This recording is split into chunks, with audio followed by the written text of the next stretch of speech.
DD next level. இந்த படத்தோடைய கதைக்கு போறதுக்கு முன்னாடி இந்த படத்த பத்தியும், இந்த படத்தோடைய ஒன்லைன பத்தியும் பேசியாகணும். ஏன்னா, இந்த படம் முழுக்க முழுக்க படத்தோடைய ரிவ்யூவர்ஸ்க்காகவே எடுக்கப்பட்ட படம். இப்ப இருக்கிற இது என்னோட டெலகிராம் சேனல். டெலகிராம் சேனலோட லிங்க் டிஸ்கிரிப்ஷனில் இருக்குது. அந்த லிங்க்கை எப்படி ஓப்பன் பண்ணுன்றதுக்கான எக்ஸ்பிளைன் வீடியோவும் டிஸ்கிரிப்ஷனில் இருக்குது.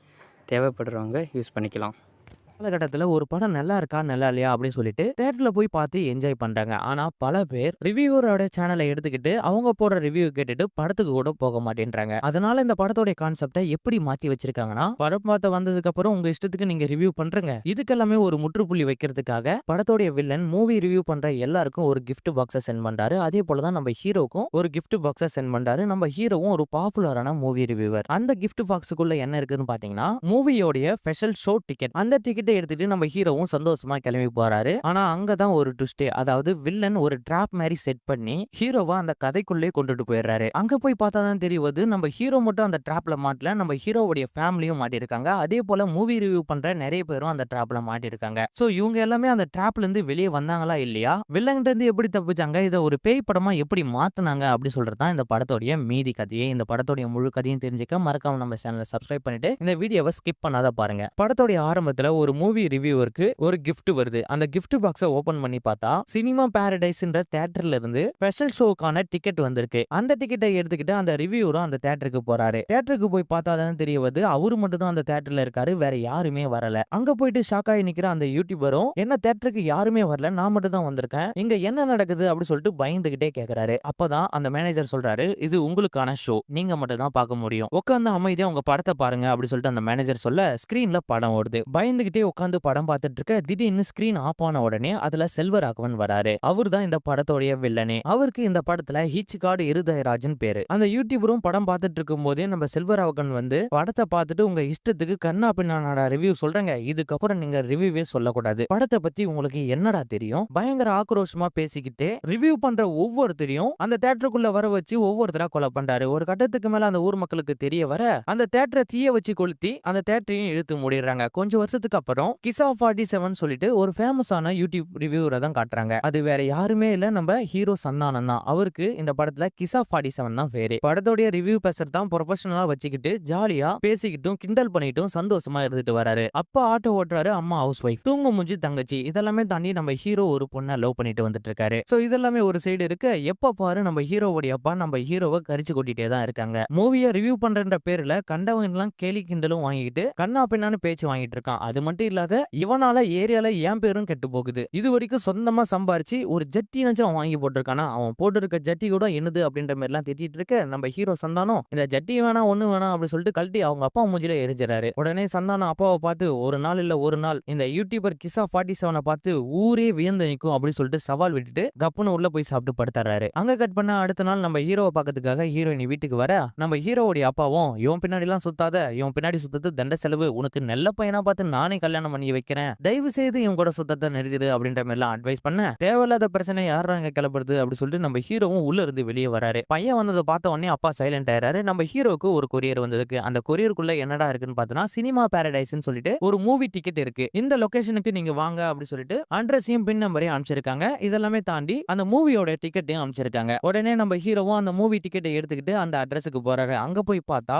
அந்த தியேட்டரே பாலடிஞ்ச பங்களா மாரி இருக்கு. அந்த தியேட்டருக்குள்ள யாருமே இருக்கிற மாதிரியும் தெரியல. பூட்டி இருக்கிற தியேட்டருக்கு இந்த அட்ரஸ் சொல்லி நமக்கு யாரா இந்த கிஃப்ட் பாக்ஸ் அமைச்சிருப்பாங்க அப்படி சொல்லிட்டு நம்ம ஹீரோ யோசிச்சுக்கிட்டே இங்க இருக்குது சரியில்லை அப்படி சொல்லிட்டு வேகமா அங்க இருந்து கிளம்புறாரு. போகும்போது வீட்டுக்கும் கால் பண்ணி இந்த விஷயத்த சொல்லலாம் அப்படி சொல்லிட்டு ட்ரை பண்றாரு. ஆனா யாருக்குமே போன் ரீச் ஆகல. நம்ம ஹீரோ வீட்டாண்ட போய் பார்த்ததுக்கு அப்புறம் தான் தெரிய வருது, பக்கத்து வீட்டுக்காரு அக்கத்து வீட்டுக்காரலாம் உங்க அப்பா அம்மா நீ சொன்ன படத்துக்காக தான் டிக்கெட் எடுத்துட்டு இப்பதான் கிளம்புறாங்க அப்படி சொல்றாங்க. அதை கேட்ட நம்ம ஹீரோவும் பயங்கரமா ஷாக் ஆயிட்டு எப்படியாவது நம்ம அப்பா அம்மாவை தடுத்து நிறுத்தணும் அப்படி சொல்லிட்டு அந்த தியேட்டருக்கு போறாரு. அங்க போய் பார்த்தா தியேட்டரவே புது தியேட்டர் மாரி காட்சி அளிக்குது. அதை பார்த்தா நம்ம ஹீரோ பயங்கரமா ஷாக் ஆகி நிக்கிறாரு. அது மட்டும் இல்லாத அந்த தியேட்டருக்குள்ள ஹீரோவுடைய ஃபேமிலி மொத்த பேருமா அங்கதான் இருக்காங்க. நம்ம ஹீரோவும் ஒரு சைடு யோசிக்கிறாரு, காலையில பார்த்தோம் இந்த தியேட்டர் அலங்கோலமா இருந்துச்சு, ஆனா இப்ப எப்படிடா இப்படி மாறிடுச்சு அப்படி சொல்லிட்டு இந்த தியேட்டருக்குள்ள ஏதோ பிரச்சனை இருக்கு, நம்ம அப்பா அம்மாவை எப்படியாவது காப்பாத்தணும் அப்படி சொல்லிட்டு நம்ம ஹீரோவும் அந்த தியேட்டருக்குள்ள போறாரு. அந்த தியேட்டருக்குள்ள போறவங்க யாருமே உயிரோட திரும்ப வர மாட்டாங்க. ஏன்னா இது எல்லாத்தையுமே வில்லன் ட்ராப் மாதிரி செட் பண்ணி அந்த கதைக்குள்ள கூட்டிட்டு போயிட்டு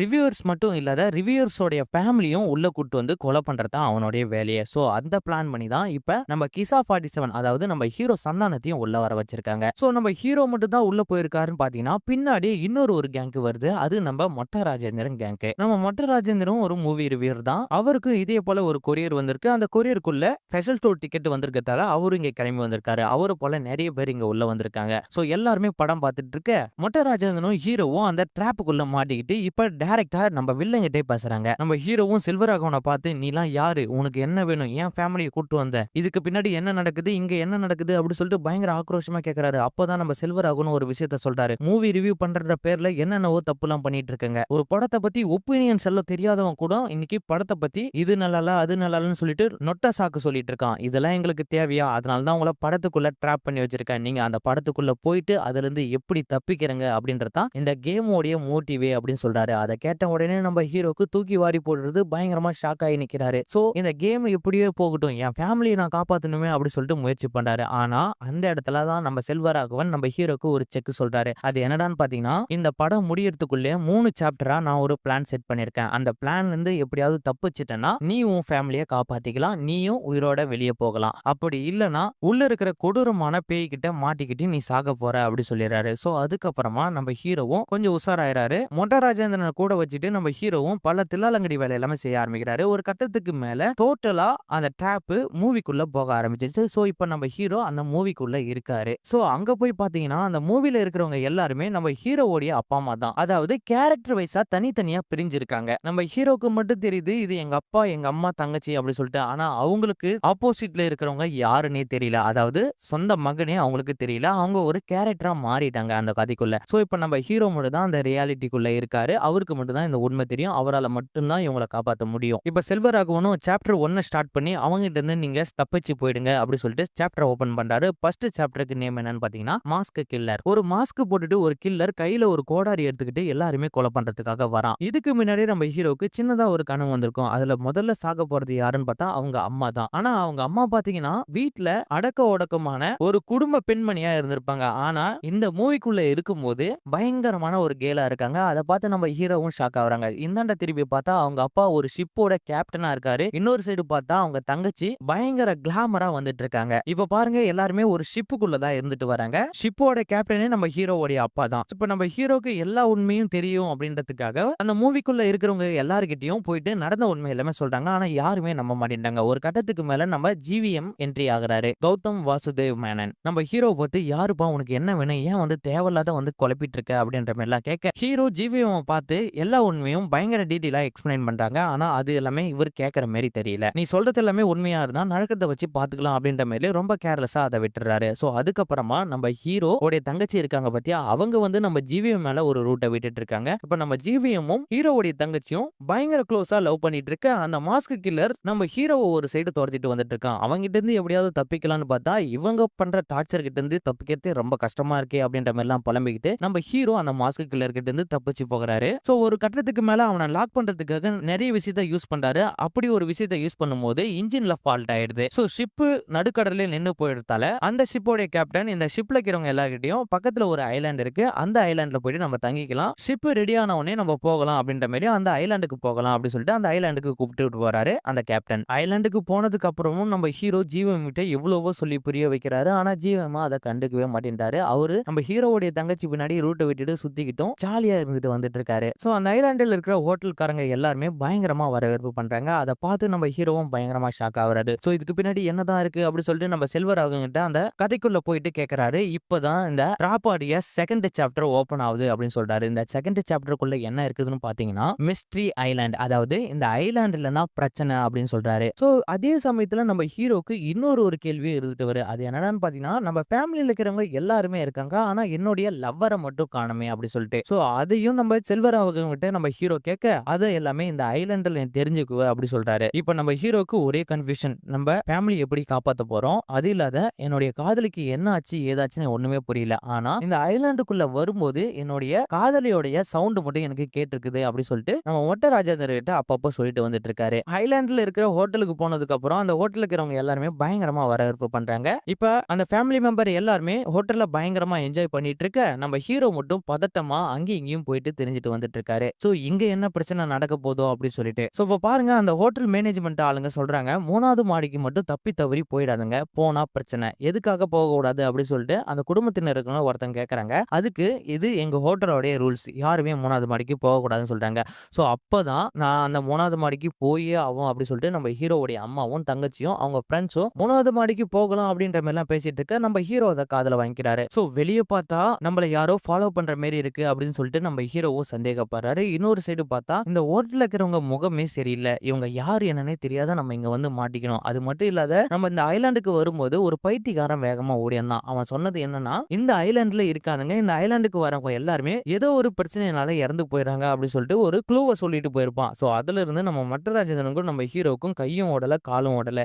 ஸோ இந்த ஐலாண்டுல இருந்தும் ஹோட்டல்ல இருந்தும் எப்படியாவது தப்பிக்கணும். அது மட்டும் இல்லாத 3வது மாடிக்கு போகக்கூடாதுன்னு சொல்லிட்டு அந்த ஹோட்டல்ல இருக்கிறவனே சொல்றாங்க. இருந்தாலும் இவளுங்க போறேன்னு சொல்றாளுங்களே, என்னதான் நடக்குதுன்னு பார்க்கலாம் அப்படின்னு சொல்லிட்டு நம்ம ஹீரோ போறாங்க. ஹீரோ போறதுக்கு முன்னாடி நம்ம ஹீரோவோடைய அம்மாவும் தங்கச்சியும் ஃப்ரெண்ட்ஸும் எல்லாருமே அந்த 3வது மாடிக்கு போறாங்க. அங்க போயிட்டு ஒரு புக்க பார்த்து அந்த புக்க ஓபன் பண்றாங்க. அந்த புக்குக்குள்ள இருந்து ஒரு ஆவி வருது. அந்த ஆவி தான் படத்தோடைய ஹீரோயினி, அதாவது நம்ம ஹீரோவோடைய லவ்வர். அவங்க பேரு ஜெசிகா. என்னடா யாழ் போட்டோவை இங்க மாட்டி வச்சிருக்காங்க, அது மட்டும் இல்லாத இவ இந்த ஹோட்டலோடைய பார்ட்னர்ஷிப் எல்லாம் சொல்றாங்களே அப்படின்னு சொல்லிட்டு நம்ம ஹீரோ சந்தேகப்பட்டு அந்த ஹோட்டல் மேனேஜ்மெண்ட் கிட்ட போயிட்டு இந்த போட்டோல இருக்கிறவங்கள பத்தின டீடைல் சொல்லுங்க அப்படின்னு சொல்லி கேக்குறாங்க. அப்பதான் அவங்க சொல்றாங்க, கொஞ்ச வருஷத்துக்கு முன்னாடி இவங்க இங்க தான் இருந்தாங்க, ஆனா இவங்க மர்மமான முறையில காணாம போயிட்டாங்க, ரொம்ப வருஷம் ஆயும் கிடைக்கவே இல்லை, அவங்களுக்கு என்ன ஆச்சு ஏதாச்சுன்னு எங்களுக்கு தெரியல அப்படின்னு சொல்லிடுறாங்க. நம்ம ஹீரோக்கு ஒரே சந்தேகம். இந்த சந்தேகத்தை தீர்த்து வைக்கிறவர் யாருன்னு பாத்தீங்கன்னா செல்வராகவன் தான். செல்வராகவன் கிட்ட திருப்புன கதைக்குள்ள போயிட்டு என்னாச்சு ஏதாச்சு அப்படி சொல்லி கேட்கிறாரு. உன்னுடைய கேள்விக்கு எல்லாமே பதில் தெரியும்னா 3வது மாடியில இருக்கிற ஒரு புக் இருக்கும், அந்த புக்கை ஓபன் பண்ணனா நீ கேட்கிற எல்லா கேள்விக்கும் பதில் கிடைக்கும் அப்படி சொல்றாரு. சோ அதுக்கப்புறமா நம்ம ஹீரோ 3வது மாடிக்கு போறாரு, அதாவது அந்த ஹோட்டலோட 3வது மாடிக்கு. நம்ம ஹீரோ போகிறதுக்கு முன்னாடி ஹீரோவுடைய அம்மாவும் தங்கச்சியும் போயிட்டு அந்த புக்கை ஓபன் பண்ணிடுறாங்க. அந்த புக்குக்குள்ள இருந்து ஒரு ஆவி வருது. அந்த ஆவி தான் நம்ம ஹீரோயினே முன்னாடியே சொல்லியிருப்பேன். சோ அந்த ஆவி கிட்ட நம்ம ஹீரோ எப்படியோ கம்யூனிகேட் பண்றாரு. ஆனா அந்த ஆவி ஆக்ரோஷமா இருந்துட்டு வருது. அது மட்டும் இல்லாத அப்பதான் இந்த ஹோட்டலோடைய சுயரூபமே கொஞ்சம் கொஞ்சமா தெரிய வருது. அதாவது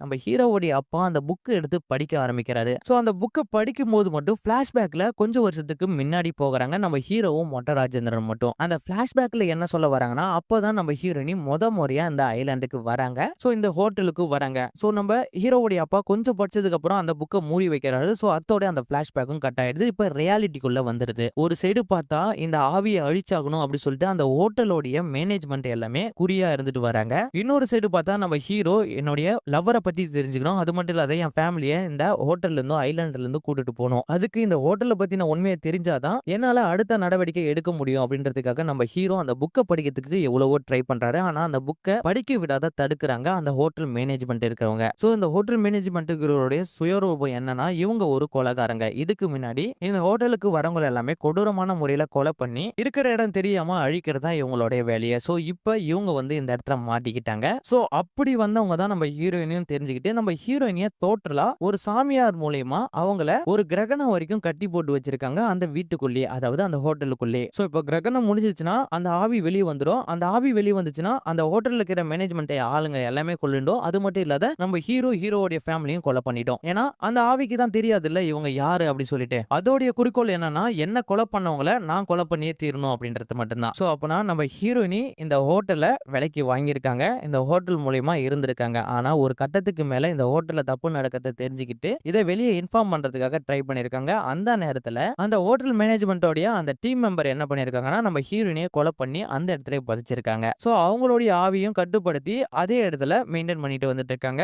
இப்பயும் அந்த ஆவி வெளியே வரப்போகுது. ஒரு சைடு பார்த்தா அந்த புக்கை தெரிஞ்சுக்கிட்டு நம்ம இதுல இருந்து அந்த குடும்பத்தை காப்பாத்தலாம் அப்படின்னு சொல்லிட்டு நம்ம ஹீரோ முயற்சி பண்ணிட்டு இருக்காரு. இன்னொரு சைடு பார்த்தா இந்த புக்கை இவன்ட்ட படிக்கவே விடக்கூடாது அப்படின்னு சொல்லிட்டு அந்த ஹோட்டலோடைய மேனேஜ்மெண்ட் ரொம்ப முயற்சி பண்ணிட்டு இருக்காங்க. இந்த பிரச்சனையில இருந்து நம்ம ஹீரோ எப்படியோ அந்த புக்கை அவங்க அப்பா மூலியமா படிச்சு ஹீரோயினோடைய ஹிஸ்டரி எல்லாமே தெரிஞ்சுக்கிறாரு. சோ அதுக்கப்புறமா அந்த சாப்டர் 2வது இதையும் முடிக்கிறாரு நம்ம ஹீரோ. டைரி பிரச்சனை முடிஞ்சதுக்கு அப்புறமும் திரும்ப நம்ம ஹீரோ செல்வராகவன்கிட்ட கம்யூனிகேட் பண்றாரு. அப்ப பாத்தீங்கன்னா, நீங்க 2 பிரச்சனையில இருந்து சால்வ் ஆகி வெளியே வந்துட்டீங்க, 3வதா ஒரு பிரச்சனை இருக்கு, அதுல இருந்து நீங்க நீண்டு வெளியே வந்தாதான் உங்களால உயிர் தப்பிக்க முடியும் அப்படி சொல்றாங்க. அந்த பிரச்சனை என்னடான்னு பாத்தீங்கன்னா ஹண்டர்ஸ், அதாவது கொடூரமான முறையில மனிதர்களை கொலை பண்றவங்க. சோ சாப்டர் 2ல நம்ம ஹீரோயினோட டீடைல் எல்லாமே தெரிஞ்சுக்கிட்டு நம்ம ஹீரோயினியை நம்ம ஹீரோ காப்பாத்திறாரு. இப்ப சாப்டர் 3 வந்துருச்சு. அந்த சாப்டர் 3ல இருந்து ஃபேமிலியை எப்படி நம்ம ஹீரோ காப்பாத்துறாரு அப்படின்றதான். சோ அந்த ஹண்டர் கிட்ட இருந்து நம்ம ஜிவிஎம்மும் நம்ம ஹீரோவும் எல்லாருமா ஒண்ணு சேர்ந்து பிளான் பண்ணி அந்த 4 ஹண்டரையும் கொலை பண்றாங்க. அது மட்டும் இல்லாத இத்தோட இந்த டிடிக்கு ஒரு முற்றுப்புள்ளி வைக்கிறண்டா அப்படின்ற மாதிரி எல்லாம் பேசிட்டு இருக்கு. அப்பதான் தான் நம்ம செல்வராகவன் பயங்கரமான ஒரு ட்விஸ்ட குடுக்குறாரு. நீ நினைக்கிற மாதிரிலாம் இந்த டிடிய முடிக்கலாம் முடியாது. இது முடிக்கணும்னா ரொம்பவே கஷ்டமான வேலை. நீ எல்லாரையும் கொலை பண்ணிட்டேன்னு நினைக்கிற. ஆனா இதுக்கப்புறம் எல்லாருமே திரும்பி வருவாங்க அப்படின்னு சொல்லிட்டு ஹீரோவுடைய ஃபேமிலி எல்லாமே நம்ம செல்வராகவன் ஒரு சர்க்கிள்குள்ள போக வைக்கிறாரு. சோ நம்ம ஹீரோ அது உள்ள போகாத எப்படியோ தடுத்து நிறுத்த பாக்குறாரு. ஆனா ஒரு கட்டத்துக்கு மேல நம்ம செல்வராகவனை பார்த்து குடும்பத்தை காப்பாத்துறதுக்கு அப்புறம் பிரச்சனை வருதா அப்படின்னு சொல்லிட்டு செல்வராகவனை பார்த்து ட்ராப்பை கிரியேட் பண்ணுனா அதுக்கு புதுசா ஒரு கதாபாத்திரம் வேணும். அந்த கதாபாத்திரத்தை நான் இப்ப அழிக்க போறேன் அப்படின்னு சொல்லிட்டு ஜீவியம்மா கொலை பண்றாரு. ஆக்சுவலா அடுத்த கதாபாத்திரத்துல நம்ம ஜீவியம்மா கொண்டு வரதா நம்ம செல்வராகவன் பிளான் பண்ணிட்டு இருக்க. நம்ம ஜீவியம்மா நம்ம ஹீரோ கொலை பண்ணதால அந்த சாப்டருக்கு இதோட எண்டு கார்டு வைக்கிறாரு. அதாவது டிடி எண்டு அப்படின்னு சொல்லி முடிக்கிறாங்க. சோ அதுக்கப்புறமா நம்ம செல்வராகவன் நம்ம ஹீரோ கிட்ட ரிவ்யூஸ பத்தி பேசிட்டு இருக்கும்போது நம்ம ஹீரோவே ஒரு விஷயத்த செல்வராகவனை பார்த்து சொல்றாரு. அது என்னன்னா படம் நல்லா இருக்குது நல்லா இல்ல. ரிவ்யூவர்ஸால எந்த பிரச்சனையும் வரப்போறது இல்ல. படம் நல்லா இருந்தா கண்டிப்பா எல்லாருமே வந்து பாப்பாங்க. படம் நல்லா இல்லனா கண்டிப்பா யாருமே போய் பார்க்க மாட்டாங்க. இதுல வந்து ரிவ்யூவர்ஸ காரணம் காட்டக்கூடாது அப்படி சொல்லிட்டு மென்ஷன் பண்றாரு. அதை பார்த்து புடிச்சு போன நம்ம செல்வராகவனும் நீதான்டா உண்மையான ரிவ்யூவர்னு சொல்லிட்டு இந்த ட்ராப்ல இருந்தும் நம்ம ஹீரோவும் ஹீரோவுடைய ஃபேமிலியும் காப்பாத்துறாரு. சோ இப்ப பாருங்க ஆக்சுவலா நம்ம ஹீரோவுடைய ஃபேமிலி ஆரம்பத்துல அந்த தியேட்டருக்கு படம் பார்க்க வந்தாங்க பத்தியா, அவங்க உட்காந்து படம் பார்த்துட்டு இருக்காங்க. நம்ம ஹீரோ திடீர்னு அந்த தியேட்டர்ல நிக்கிறாரு. நீ எப்படா இங்க வந்த அப்படின்ற மேல அப்பா அம்மா கேட்க, இதுக்கப்புறம் நம்ம இங்க இருக்க தேவையில்ல, நம்ம இங்க இருந்து உடனே கிளம்பிடணும் அப்படி சொல்லிட்டு நம்ம ஹீரோ அவங்க அப்பா அம்மாவை கூட்டிட்டு அங்க இருந்து கிளம்புறாரு. சோ அத்தோட இந்த படத்தோடைய கதையை முடிக்கிறாங்க. சோ படத்தோடைய கான்செப்ட் வளவள குழன்னு இருந்தாலும் சந்தானமும் மொட்டை ராஜேந்திரனும் இந்த படத்தை பயங்கரமா ஸ்கோர் பண்ணியிருக்காங்கன்னு தான் சொல்ல முடியும். படத்துல எல்லா இடமும் சிரிச்சுக்கிட்டே தான் இருந்தோம். அது மட்டும் இல்லாத படத்தோடைய கான்செப்ட் ரிவ்யூல கொண்டுட்டு போயிட்டு ஹாரர்ல முடிச்சிருக்காங்க. இதுதான் ஒரு கேள்விக்குறியா இருக்கு. சோ இருந்தாலும் இந்த படம் ஓகே தான். இந்த படத்தோட ரிவ்யூ பிடிச்சிருந்தா மறக்காம நம்ம சேனலை சப்ஸ்கிரைப் பண்ணிடுங்க. பக்கத்துல இருக்க பெல் பட்டனையும் பிரஸ் பண்ணிடுங்க.